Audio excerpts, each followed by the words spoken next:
there are lobbies this way and there are lobbies that way. I am not a member. There are interest groups this way and interest groups you belong to? There are interest groups this way and there are interest groups the other way. I'll just come back to you in a minute to finalize, to ask you once again why you were against... No, you are not allowing Smriti Irani to speak. When she is speaking to the Shazia and this Abbas, they just interrupted her and you are keeping quiet.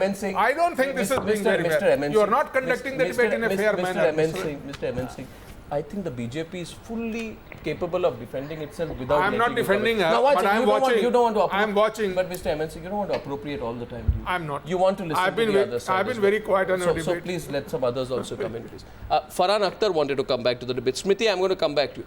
Farhan. Arnab, the fact remains that whether it's potholes in Mumbai, a building collapse somewhere, or whether it's some molestation of a woman, it eventually becomes a slugfest between people. And I really feel that you should somehow moderate this a little bit better and make it a little bit more constructive.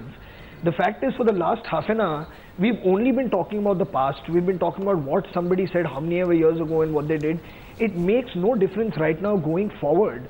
I think all these people who are very respected and they're very powerful people in terms of voices within their own parties or their establishments, I think we should use this platform to try and figure out how to make it better for tomorrow. We're sitting here and just hearing people screaming at each other. How is that helping? If there is a family of this victim watching the news, how is it helping? Farhan, let me ask you this, okay? So let's be constructive. The problem is the moment you want to be constructive and ask a straight question, you don't get a straight answer. So I asked a question, Farhan, okay? And the question was, will political parties stop as a start? Because charity should begin at home. Yes. Stop nominating rapists, those charged with rape, those charged with outraging the modesty of women, right? To represent people in legislative assemblies and parliament. Now, I did not get an answer to that. No, one second, Farhan. No, you did. One second, Farhan. Yes. No, I did not. If you thought I did, you're wrong. You're wrong, Farhan. I did not.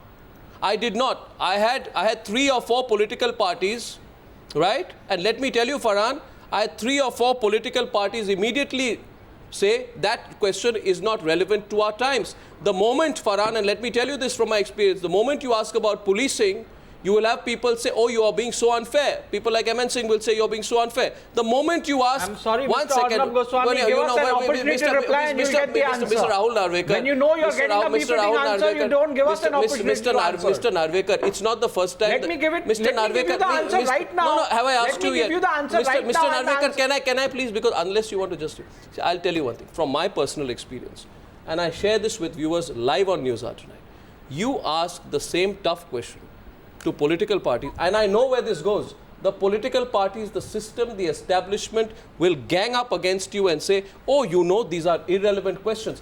I put this question to the viewers of Newshour, and I will open up. One second, please. One second. Rahul, don't get worked up. One second.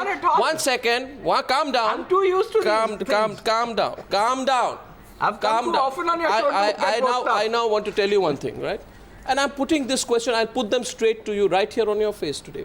And I want an answer. Before that, let me answer one very pertinent question. No, you can't answer questions that have not been asked. No, 1 minute. You asked me don't get calm. You asked me a calm down for a minute. Everybody should not field candidates with whoever charge of rape. Your question was, why should political parties not field candidates charged with rape? The answer to that is, the very purpose of filing an affidavit is to know so that the electorate at large knows what are the antecedents of the candidate. And so they can decide whether to vote or not for a candidate. Chill. You don't want to hear the right answer. That's the problem. You calm down. One second. I think Rahul Narvekar has decided tonight on the news. And Farhan, watch this, okay? Watch this.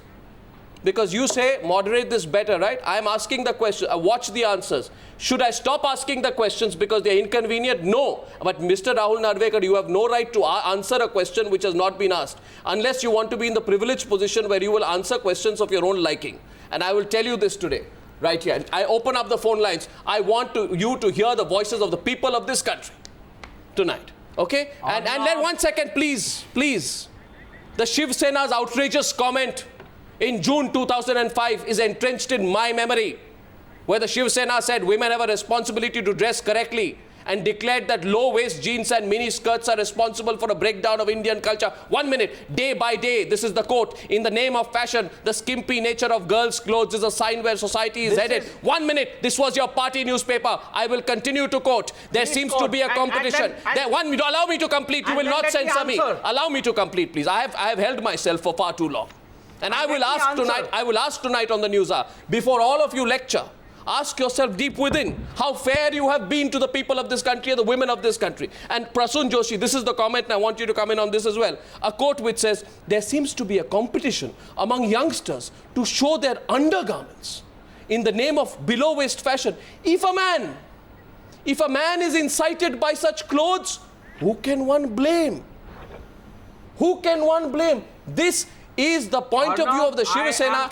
Condemn that before you take a position against the media. I am absolutely sorry about the state of affairs in which you are conducting really? the show. So don't question. For the simple reason that your interpretation of Marathi, your translation of Marathi more often than not is incorrect. Number one. And number two, before I answer this question of yours, I will once again, at the cost of repeating what I'm opening the phone lines. Rahul, just tell me, do you think politicians of this country do have the right attitude towards women in general? Yeah. I would say it would be most incorrect to generalize any categorize any particular class. If there are a few politicians who've conducted themselves, it is not appropriate. I do not think you can brand each and every politician as being a rapist, as being outraging. He asked you a short question. 1 minute. Let him speak, please. And now I request you to hold yourself a bit. Hold yourself. No, he's asked me a question, let me reply. No, but you Why should I hold myself? You asked me a question, let me reply. So let me also butt in, no? Let him, I'm saying, if you ask about political class, this question, you cannot generalize political class and say like any other. They are not like any other. They are governing this country. Let him speak now. They are governing this country. Their attitude towards women has to be. I will be very. It's an important thing. Yes, the reply. It's an important question to answer. Yes. And an important filter to have. Yes. Mr. Prasun Joshi, in the same fashion, I would like to ask you, when a filmmaker is charged of being a casting couch, is the entire film industry to be blamed as being a casting couch? Gurbir is saying. No, is that the reply? No. If something puts film industry in a corner and makes certain pertinent points about film industry, I think the film industry needs to be scrutinized for that. As much as the political class needs to be scrutinized. Gurbir. Yeah, the politicians are seemingly blaming the women for the crimes being committed against them. That's not all these statements. I mean, these are the statements. And if we pack a panel with all politicians, you're not going to get any truth out here. But that is the bitter reality. And if I'm talking about the bitter reality, it is with no malintent. This is the reality. I mean, I'll tell you, there's a chief minister who said holding hands. You can't answer a question with a counter question. I think some politicians. So we are going to open the phone lines right now.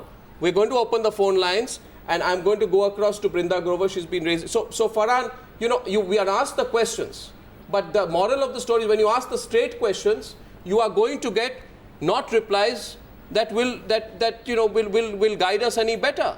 So we'll continue to ask the questions, but we'll come back. Now, Brinda has been raising her hand. Brinda, please go ahead. And then I'm opening the phone lines 02224990594, 0591, 2 and 3. The numbers are going to be on your screen. Brinda Grover. Yeah. I think the question that you asked, the political parties, as a citizen, I did hear the answer. The answer was that women don't count. Women's safety, women's equality, women's liberty is not yet on the political map of India. Votes are not going to be determined by whether women are getting raped or not. That is the loud and clear answer that we have got from across the political spectrum. That is the tragic state of our country. And in the comments that you mentioned of all political leaders, I think the answer to where the problem lies and where the remedy lies is hidden in those answers. How do we understand women? How are women viewed in Indian culture? What are the conversations we need to have? Somebody had asked, what should I do? I think men need to talk to other men. What is this internal male code that allows for gang rape? What form of masculinity says this is all right?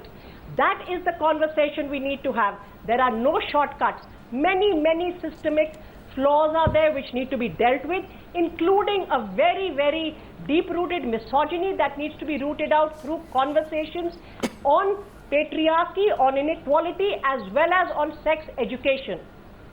No, this is, you know, and I'm sorry, but I'm going to, you know, the fact is, I'm going to take the first caller. Please understand this today, that we have begun by saying, we take up on the premise, right? What MN Singh said, that the problem is in our society. I acknowledge it. The problem is in our society. Of course there is. There must be a perverse mindset residual somewhere in some deep and unknown crevice of our society which comes up in crimes such as this. But the leaders of our society are the politicians. And if a leader says that women should not venture after dark, Bossa Satyanarayan, Congress party, stay indoors to prevent rape. Right? Congress MP from Goa, Shantaram Naik, in the case of the Scarlet case, he said, while rape is the most heinous crime, the alleged rape of a lady who moves with strangers for days together, even beyond the middle of the night, is to be treated on different footings. Like Mamta Banerjee, earlier if men and women would hold hands, they would get caught by parents and reprimanded, but everything now is so much in the open, it's like an open market with open options. I mean, this, I would say, and on top of this, out of 260 candidates who have declared they have been charged with crimes against women, all political parties find equal representation. I am challenging that mindset today. I'm saying let's make a start, but I want the political class to lead that. Them. Let's not vote for them. Well, That's right. Make a right. No, but that does not. Major Prakash is our first caller. Let's not from Mumbai. From Mumbai, Major Prakash. Good evening. This is Arnab Goswami. Yes, sir. What's your point you want to make, and specifically, if any, to whom? Major Prakash. Good evening. Yeah, good evening, Arnab. To be honest, you know, I wanted to make a point, but I am deeply disturbed, let down, and being from the forces today, I don't know what kind of society I am protecting. This discussion for the last half an hour I am listening, I am anguished. But let me tell you, I am just wanting to make a very simple point in here. Let's not just take about this issue. Do we as a country have the right to enjoy the freedom that we have today? Are we responsible enough to enjoy this democracy? With this kind of leadership, where people from different political parties, they're speaking in a language like a school kid fighting in a... I don't know.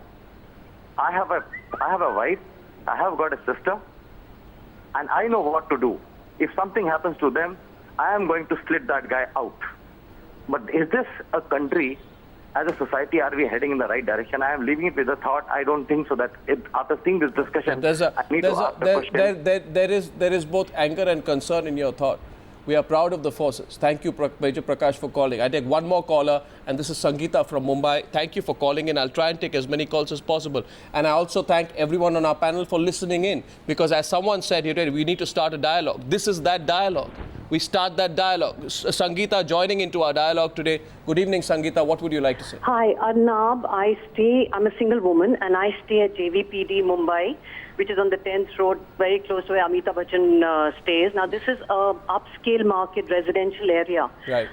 Even if I walk at 2 o'clock in the afternoon, I'm fondled by a man passing in the car, a guy sitting on a cycle. What do? I just scream at him, but he's gone. You're saying this is happening? No, Sangeeta, you're saying this happens in JVPD, Juhu, the most elite part of Mumbai? Yes, 10th Road at 2 o'clock in the afternoon. Look at that. Okay, no, but I want to say something, because, you know, I have been to the police station a couple of times. Yes. When the watchman of my building sent me some pornographic pictures and wrote some very graphic things on it, and I went to the cops. The Juhu station cops really helped me. If there was anybody who took action, and they were very just, they were very polite, they were courteous, they came here to the society, they called the building people, they spoke to them, they took all the watchmen of the building into custody, all the guys who were troubling me, so they did take action. I'm very happy with the police force. But what I am thinking is that, you know, in the Middle East there's a law that whichever part of your body commits a crime, they cut it off in public. Seriously, I think, just 1 minute. I really feel that the only way, some of your guys on the panel have said, that the fear factor, because there is no other way these guys are going to listen to us. Yes. They are not fearful at all. Yes. The police can't do anything. They're more of the, it's like a cure factor. It's not a prevention factor. Yes. If we castrate the man who commits rape, if it's proven that he has committed rape, we castrate him in public and then let him live in the society shamefully. But Sangeeta, will you just, will you not, Sangeeta, will you stay on, will you not hang up the phone, because I want two political parties to respond to it, right? Yeah, sure. Because I believe this dialogue is also about forcing a change and maybe a change in the law. So, Renuka Chaudhary and Smriti Irani, you back that? First, Renuka Chaudhary. No, I had different suggestions earlier, if you remember, on the same this show that I had come earlier, where I categorically said there have to be sexual offenders registries at every police station. Society can react by not renting them homes, employers by not giving such people jobs, so and the family pressures that will come on a rapist or a potential rapist. And unless you track these fellows, you can hang them, kill them, castrate them. Yeah, I think that's. But if they are just going to be back in your society and next door, and landowners are giving them, landlords are giving them homes to stay in, Sangeeta wants to and say jobs something. to work with. They're living in slums, they're not even registered at the police station.